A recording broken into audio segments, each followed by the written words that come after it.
So yun, good afternoon mga katambay, no? Maaga na naman tayo tinanghali ng gising ngayon. At pupunta tayo ngayon sa kabilang ilog para magpahinga. Masarap yung simoy ng hangin doon mga katambay. Tsaka titingnan na rin natin yung mais. Meron daw mga naninira sa mga mais ngayon, mga surot yung mga uod. Tingnan natin. So bali tayo lang muna mag-isa ngayon lulusong, no, mga katambay, kasi si Mamshi sumitas ng gulay, tapos si Erpat kakauwi lang, galing na dito. So tayo naman lulusong ngayon. So tara mga katambay, samahan nyo ko at tatawi tayo ulit sa ating munting bukid. Let's go.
Ayan mga katambay, dito na tayo sa kubo at ito yung mga sumalubong sa atin, yung ating mga alagang aso, tsaka yung manok, bibi. Brownie, kumusta ka? Samahan ng tingin ha. Bibi. Pakainin muna natin yung mga bibi natin tsaka manok. Bibi.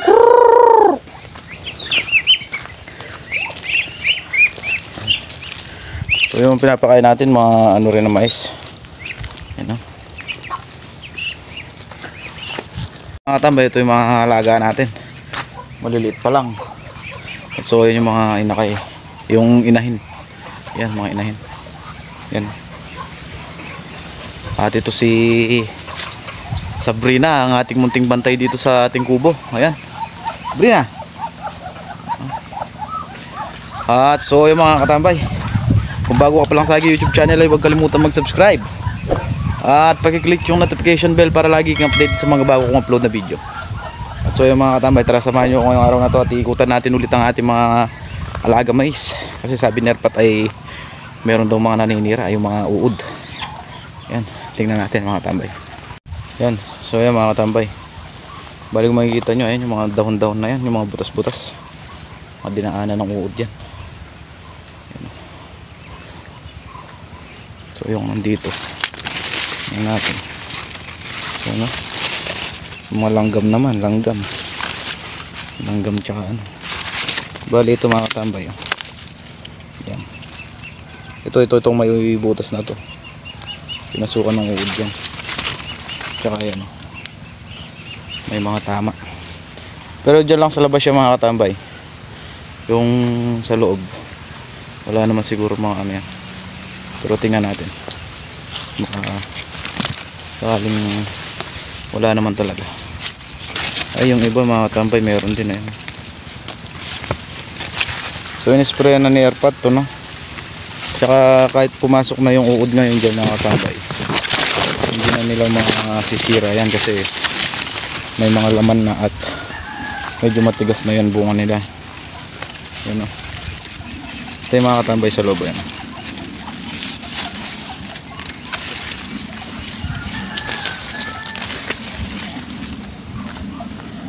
Tingnan natin yung dito banta.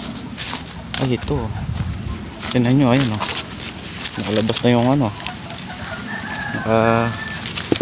Busisi na, ayan, oh. Ayan. Ayan pa, oh. Busisi na yung ano nito. Ito banda, tingnan natin. Ayan, oh. So, yung mga katambay, kung makikita nyo ito, yung mga yan, may mga laman na sa loob yan, matitigas na. At kung makikita nyo, tingnan nyo na yung bunga niya sa loob. Ayan, o. Dito, yan, o. Mga dilaw-dilaw na. At matigas na yan mga katambay. Hindi na basta-basta masisira ng uod dyan.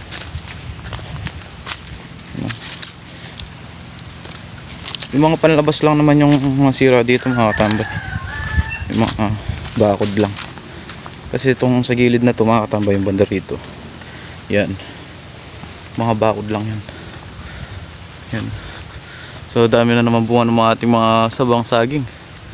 Yan, o. Ayun, meron pa doon mga katambay. So yung sa katabi natin ito medyo tuyo na. Dito tayo, tikutan natin yan. Tingnan natin doon hanggang sa dulo kung mga sira ba yung hanggang sa dulo.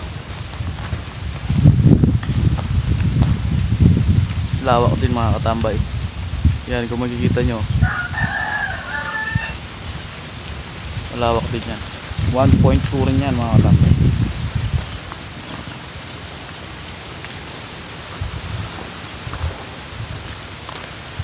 At so tara, dito tayo.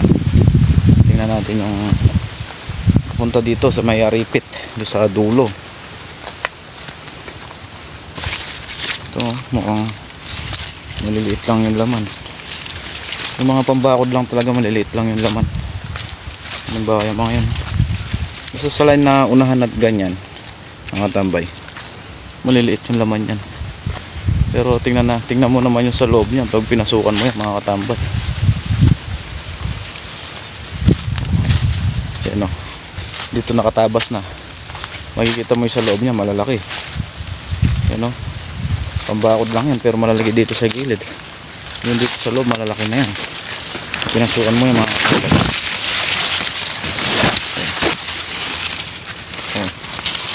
Ito ba? Yan, o. Malalaki na yung sa loob niyan. Nabali itong kay Boss Maneng.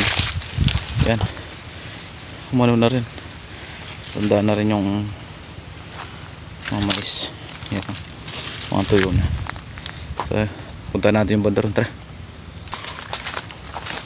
Ayan. So, bali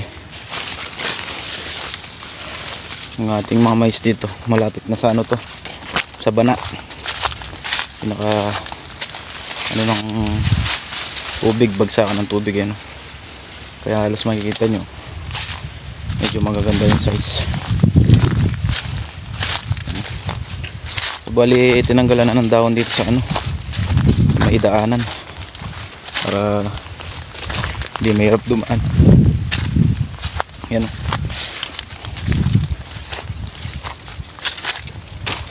So yun mga katambay, pasensya na po kayo kung ngayon lang ako nakapag-update ulit at nakapag-vlog dito sa ating munting bukid.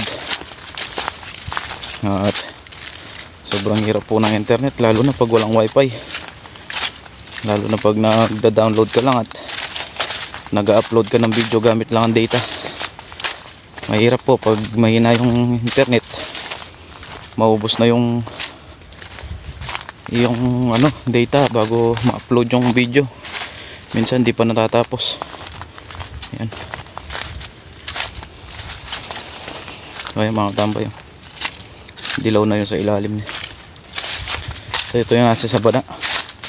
Yan yung daanan ni Arpat, tinabas. So bali matataas ng mga katambay, ano.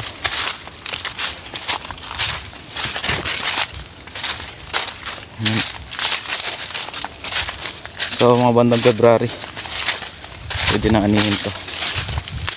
Bali ano na sila nun mga katambay, baka 4 months.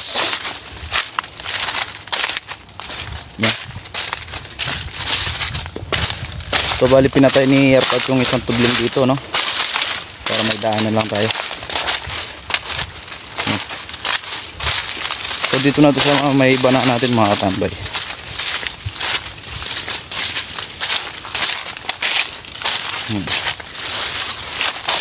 Pati dito sa mapapansin nyo mga katambay, sobrang init, pero tuloy pa rin tayo sa pag-vlog kahit mainit.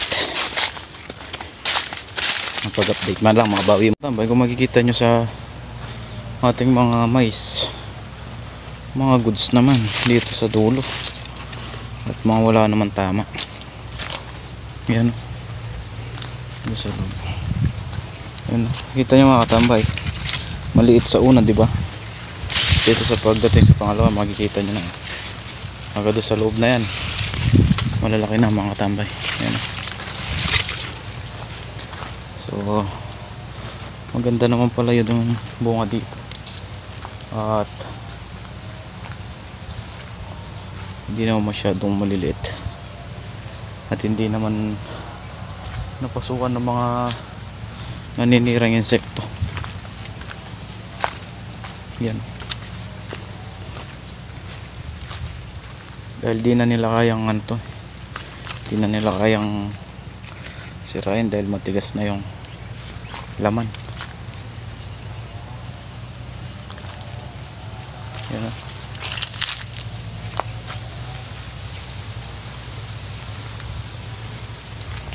Ito sa loob yan. Talalaka naman, oh. Yan, oh. Kita nyo mga katambay, yan. Dilaw na. Dilaw na yung mga katambay. So tara, balik na tayo doon sa kubo mga katambay, at sobrang init. Let's go. At so ayun mga katambay, dito na tayo sa ating munting kubo, at kakarating lang natin galing doon sa dulo. At di ba pinuntahan natin yung dulo at tinignan natin kung okay ba o may mga uod ba yung ating mga mais doon banda sa dulo, di ba? So tinignan natin mga katambay, at yun nakita natin goods naman, at wala naman nakapasok na uod. Meron man nakapasok pero ilan lang mga katambay, yung mga nakalusot lang doon sa ginawa nilang bakod na ganyan, yung nilagay nilang bakod na paikot. Pero mga tanim din na mais yun mga katambay. At so ayun, tinabas na ni Arpat yung mga nasa harapan at yung ginawang daanan kanina doon. Kung yung nakita nyo, yung pinakita ko sa inyo mga katambay, at yun na dito sa mga harapan na yan, yan yung mga ginawa nilang pamakot, tsaka pang-protekta sa mga nasa loob, para pag may dumapong insekto hindi sila dadapo dito sa loob, sa labas muna bago sila papasok. Pero bago sila makapasok mga katambay ay na-spray na yon. May spray na natin sila. So ay mga katambay, maganda naman pala, at hindi naman pala masyadong napiaktuhan yung ating mga mais. At so yung mga katambay, bago ang lahat, kung bago ka pa lang sa aking YouTube channel, huwag mong kalimutan mag-subscribe at paki-click yung notification bell para lagi kang updated sa mga bagong upload na video. At so yung mga katambay, pasensya na po kayo kung ngayon lang po tayo nakapag-update at nakapag-upload ng video ulit. Kasi po, sa totoo lang, ang hirap talagang mag-upload ng video, lalo na pag data lang yung gamit mo. Napakahina pa ng signal mga katambay. Kaya yung mga video ko ang dami nakapending. Hindi ma-upload kasi alam niyo na, mahina yung internet ngayon. So yun mga katambay, Maraming salamat po sa inyong lahat at maraming salamat sa mga walang sawang sumusuporta sa aking video. Mag-iingat po kayo palagi. Take care always and God bless all.